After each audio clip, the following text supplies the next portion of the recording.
The next learning objective is given a disease state, locate current appropriate clinical practice guidelines. As I mentioned before, because we are in the era of evidence-based medicine, there is a vast amount of literature that's published and continues to get published on a daily basis, which makes it very difficult to stay abreast of this evidence. Now, clinical practice guidelines are valuable tools for clinicians, including pharmacists, because they provide a review of the available literature and they formulate recommendations based on the best available evidence. And many of these practice guidelines actually use tools like the GRADE framework to actually assess the quality of evidence. And they actually summarize the evidence too. So, when you read clinical practice guidelines, as you read the recommendation, you can actually read the evidence. They will give you, the references that they used, and they actually tell you how they assessed the quality of those studies. Now, unfortunately, many guidelines are not appropriately developed, and certain recommendations are not based on the best available evidence. And even appropriately developed practice guidelines are not mandates or a cookbook approach. So it is not to replace clinical judgments. Practice guidelines are important, to make sure that clinicians are aware of, the evidence is out there, and to make sure that, it also saves them time because, as I mentioned, there are tons and tons of articles that get published on a daily basis. So clinical practice guidelines are very important to make sure that the clinicians are aware of the evidence, but they're not to replace clinical judgment. So you have to, they're not a cookbook. They're not to, it's not that say that every one of your patients, must have the recommendations in the guidelines. So it is extremely important that you avoid memorizing and coding practice guideline recommendations without critically analyzing and evaluating the evidence behind the recommendation. Because that's the part that, when you use critical thinking, then you decide whether those recommendations apply to your patient or not. And if you just memorize the recommendations, then you won't be able to understand whether those recommendations apply to your patient or not. So again, it's extremely important to make sure that you understand how to analyze and evaluate the evidence behind those recommendations, so that you know how to apply it to your patient, or if they actually apply to your patient. Now, there are a lot of organizations out there that make clinical practice guidelines. I've listed here some of the more common ones, and in class we will. So these are just organizations. So for example, American College of Cardiology. That's very broad, cardiology. So they make guidelines for, let's say, heart failure. They make guidelines for atrial fibrillation. They make guidelines for acute coronary syndrome, etc. So, American College of Cardiology is not a guideline, it's an organization, and they make multiple guidelines. The same with, let's say, American Diabetes Association. The American Diabetes Association is just an organization, but they make guidelines for diabetes, for example. Let me go down the list. So the top one, AASLD, or American Association for the Study of Liver Disease.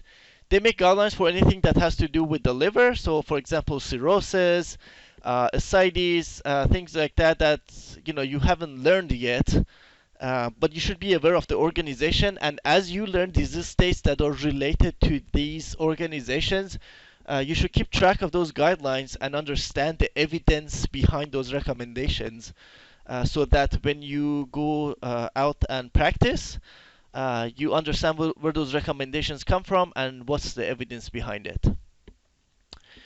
American College of Gastroenterology makes guidelines for anything that's GI related. So, for example, if it's GERD or gastrointestinal bleeding, or anything that has to do with GI.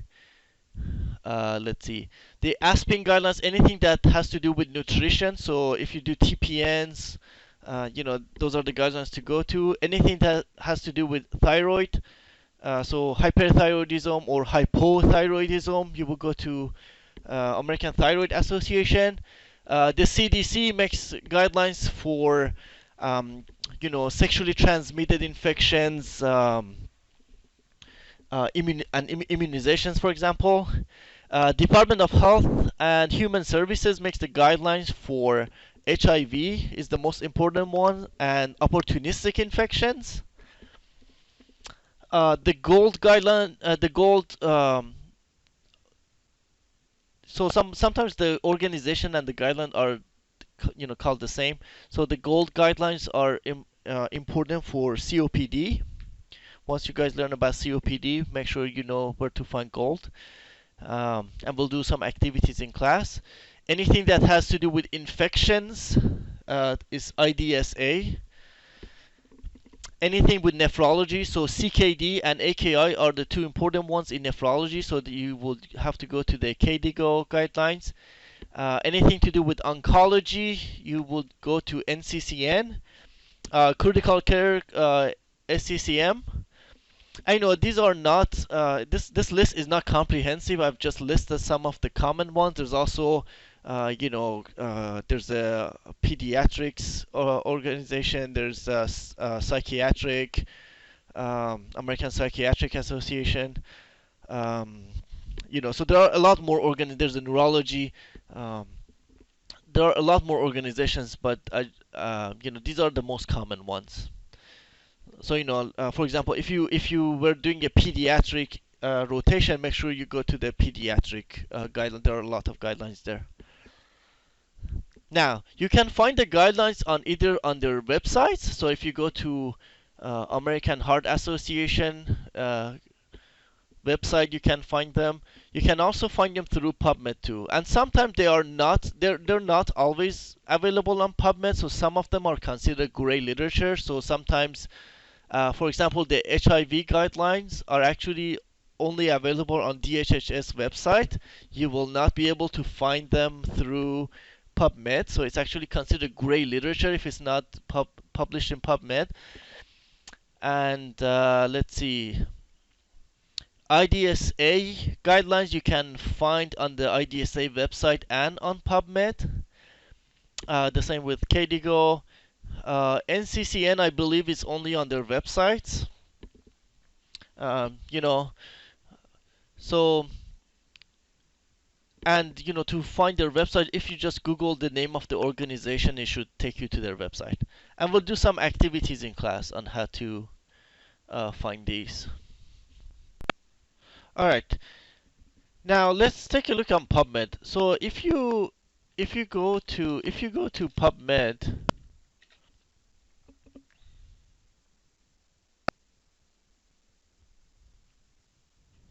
So let's say I wanted the guideline for endocarditis. So if I type endocarditis,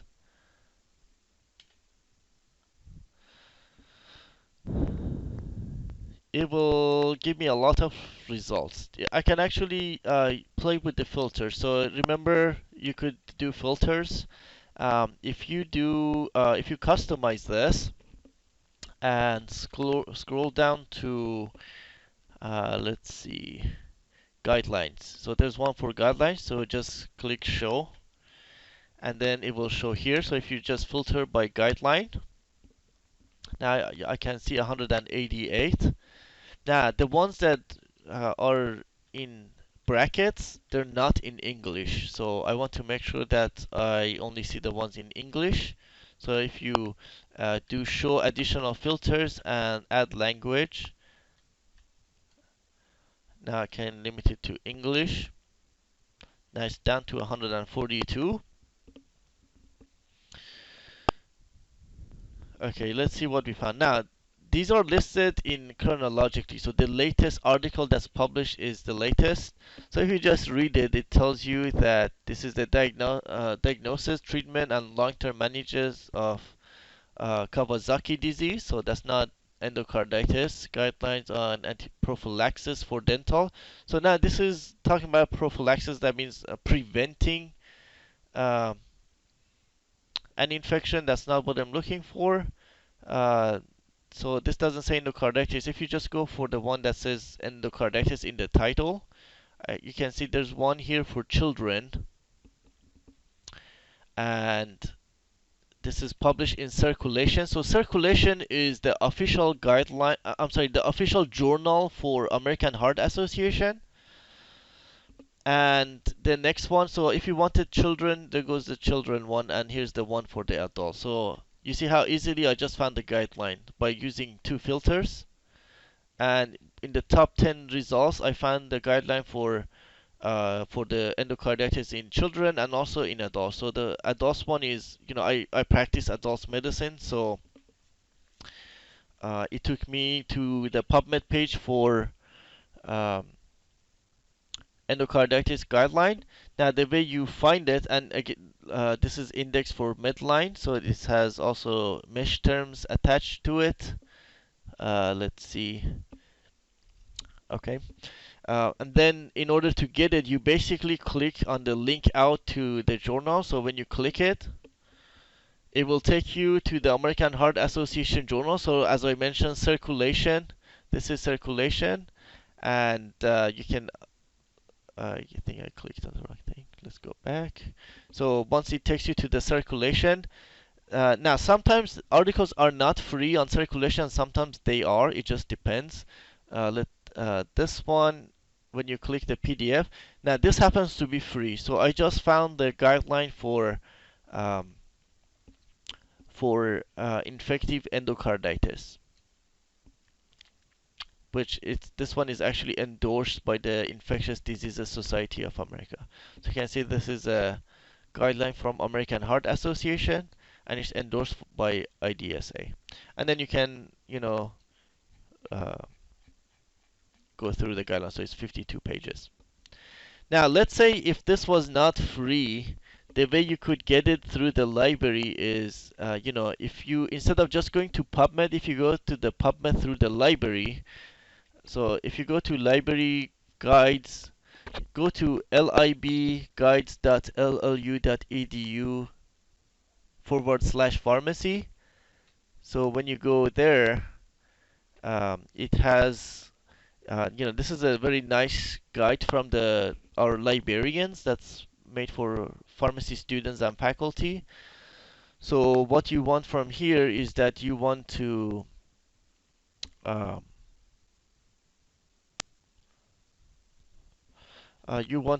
go under searching resources, because we're searching for guidelines, and then you want to search databases. So databases such as Medline databases. So if you click on databases, now it has a link to PubMed at Loma Linda University.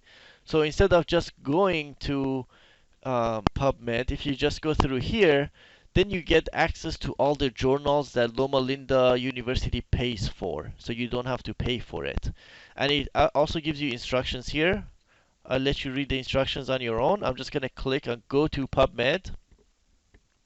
So we're on PubMed again. It looks exactly like before, except if you look at the URL, it actually tells PubMed that you're going through Loma Linda University Library. So when you search here, so I'm just going to search endocarditis. I'm going to do the same thing. You basically get the same thing. Now you see things get highlighted because that's what Loma Linda University Library has set this up for. Let's say you apply the guideline and English filters, and you come up with the same result. So number 6 was the one for adults. So when you click it, now you can see that there's a link to the journal that we had before. Now there's a new link. There's a new link to the journal through Loma Linda University. So if you click that link and it was not available for free, then you can give it a shot through Loma Linda. So if you click it through Loma Linda, it will take you through Loma Linda's university. And if it's available, it lets you access it. So let's see. So you can access it through, it tells you here, the actual article is available. And if for some reason you couldn't find it here, you can actually request it through Interlibrary Loans. So if you click the link, then it opens a form, and you will fill the form. And then, I'm not a librarian, so I wouldn't be able to tell you how to fill the form. If you have questions about how to request interlibrary loan, you should contact the librarians at the library, and they will let you know how to fill it out. But that's basically how you would find articles from. Now, usually major articles like this are free, so if you just click the first link, it should be available. But if it's not, then you can explore the second link and go through Loma Linda University Library.